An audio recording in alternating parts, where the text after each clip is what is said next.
Okay guys, so before you begin coloring your shoe, again you should have multiple weighted Sharpies, so bold lines and fine lines, creating line variation along with paying attention to maybe smaller details like this line here. I have a lighter visual weight, and parts that are the structure of the shoe have a heavier visual weight, but also when there's like a thickness of a material. So like over here is an additional panel on the shoe, so it kind of stuck out a little bit, so you want to show a little bit of a thickness with your line weight as well.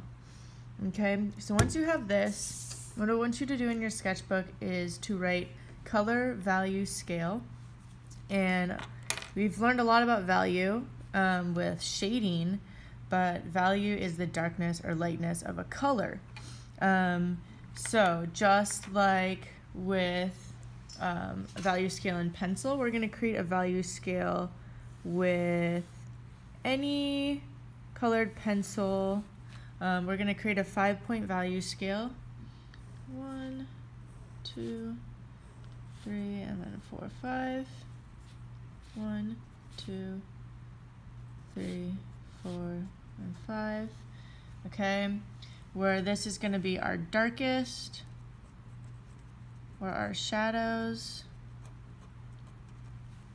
Over here are going to be our lightest values, or our highlights. And then this number 3 right here is our midtone. Okay. So there's the value scale, and then there's also a gradient. So a gradient, if you remember what that was from when we did our abstract expressionist project, where we represented emotion or a sound or a feeling or movement, right? We talked a lot about gradients, and that's when it's a gradual change. From light to dark, or from dark to light, okay? So, with whatever color you choose, I chose blue because it's gonna show up easier here. I want you to, I'm actually gonna put this guy down here. I want you to create, with a really light pressure using the tip of that pencil, the lightest value that you can make. Okay, you want to try not to be able to see any of your lines, so you want to be sort of patient.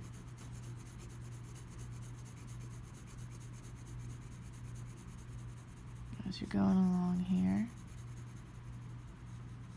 Okay, really, really light value. Try to be consistent with your pressure. And then over here, your darkest value. So you're going to press as hard as you can.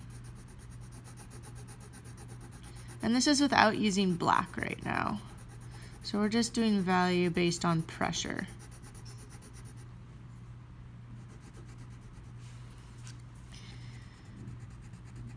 Try to keep it all the same direction until you get to the top, and then you can cheat.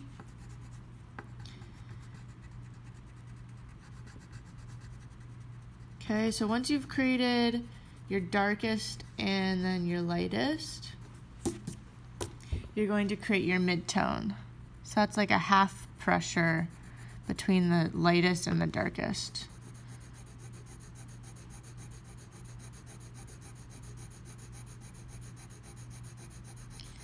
So I'm putting some pressure, but not too much. My hand's starting to hurt a little bit. Getting tired from that shadow value. Building up those little muscles in your hands. Okay, so take a break from that heavier pressure. And you can go ahead and do the value between your midtone and your highlight, which is A little bit less pressure than your midtone, your 3. A little bit more pressure. Ooh. A little bit more pressure than your highlight. All over. Just hold it.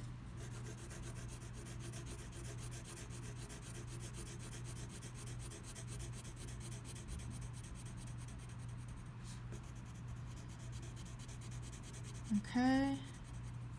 And then this is a little bit more pressure than this, a little less than that.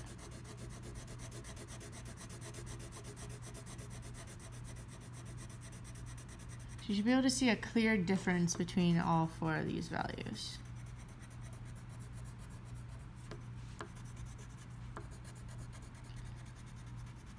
Okay, when you go to create a gradient, I'm going to try to prop this back up one more time, see if it works. When you create a gradient, again, you want it to gradually go from light to dark. This thing doesn't want to cooperate. So if I'm going to start with dark, then I slowly lighten my pressure. Slowly, slowly, to the point where I barely see it anymore, okay? And then there's also what you can do with colored pencil is layering. So I would use like a number 2 or number 3 pressure. So this is layering. And layering colored pencils looks really good. So if I took, for example, this yellow-green, and I use a little bit of pressure, like a mid-tone pressure.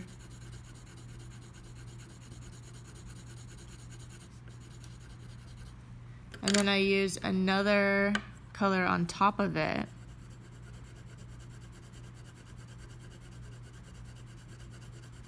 I can create a gradient that way as well and create value changes that way. And it looks really nice when you layer colored pencils.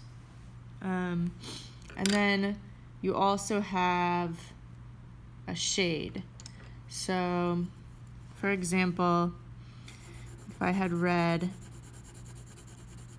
and I wanted to, obviously red isn't going to go very dark, but if I took like a darker color, like this navy, and I layered it over, it's still red, a little bit of a blue tinge, but it's going to create sort of that shadow value if you need it to go even darker. And then I can go back over again and layer over.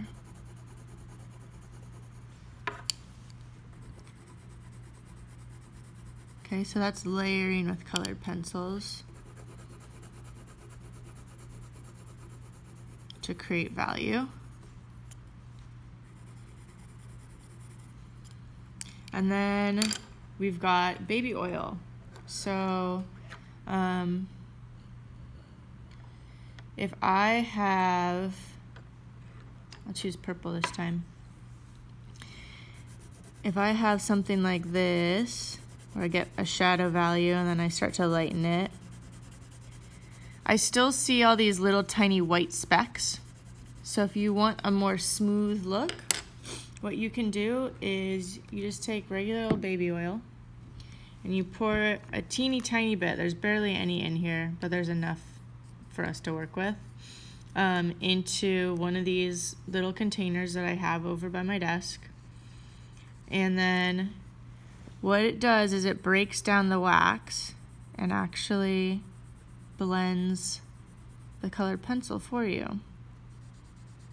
So you can see that it kind of pulls it apart. And then I can always go back over. So you don't want too much on your Q-tip, just a little tiny bit. So even if I have a really light colored pencil, I just need a little tiny bit of the oil in order to smooth it out, okay? So it creates this sort of watercolor-like texture to it. Okay, so if I'm gonna stop this video and move on to how to shade this guy and make it look like it is appearing rounded. Okay, so you can go on to the next video.